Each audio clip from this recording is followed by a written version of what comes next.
Over the years that I've worked as an exterior designer, I've seen lots of trends come and go for your exterior. And not just colors, but also plant varieties and hardscape styles. And last week we talked about a few of those. But this week I want to talk to you about the ones that have been around for a while and I see continuing on as being good choices for your landscape and your patio areas. Feel confident choosing these things because you'll get good use out of them and they'll be well worth the money that you spent on them. I'm Arensberg and this is Simple, Honest Design. I'm going to double up the first item on my list and actually name two different plants, the Limelight Hydrangea and the Knockout Rose. And I know what you're probably thinking.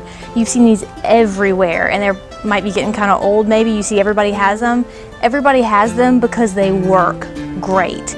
The Limelight Hydrangea, you may have seen it, it's a cone-shaped flower that blooms white, almost a green color. And it's a hydrangea that blooms in the sun. Like, where can you go wrong with that, right? And then the second one, the Knockout Rose, you've also probably seen those around too. They constantly bloom, and a lot of times they're red, but there's also other varieties available. So check out the other availability on Knockout Roses and go get some because they're absolutely a home run in your garden. You can't go wrong with them. They bloom the entire season long, whereas most plants only bloom maybe a week or two out of the season. So you'll get the biggest bang for your buck out of both of these plants. The second item on my list is fire pits and fireplaces. You know, I used to think that these were kind of not the best place for people to spend part of their budget, but I'm really starting to shift my view on that because they really do bring people outside. There are portable versions as well as permanent structures, DIY or professional install. Start searching for this must-have yard essential to see what style fits your needs. The third item on my must-have list is fountains. And these can be a little tricky because they do require more maintenance than a lot of the other features in your garden.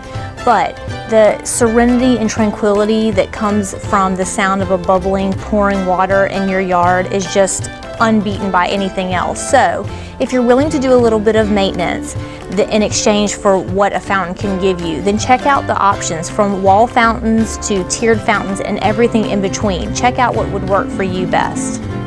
The fourth item on my list is container gardens.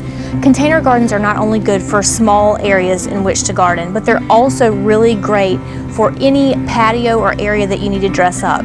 You can think of your container gardening as throw pillows for the outside. There's just so many different things that you can do with them, different color, texture, and height arrangements. And just like with throw pillows, they're able to really transform a space for a really small amount of money.